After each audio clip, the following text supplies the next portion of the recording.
યોજના નીચે અમને 2000 રૂપિયાનો હપ્તો મળે છે। તે સિવાય પાક નિષ્ફળના સમયમાં પણ સરકાર તરફથી રાહતના રૂપે જે આવે છે એ પણ અમને મળવાપાત્ર થાય છે।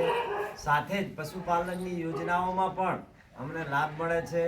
આથી અમે ભાજપ સરકારના સમર્થનમાં રહીશું અને ભાજપ સરકારને વોટ આપશું। અબ કી બાર 400 કે પાર। માટે મને 1,20,000 રૂપિયા મળેલા છે અને હું ભાજપના ટેકામાં રહીશ અને ભાજપને વોટ આપીશ।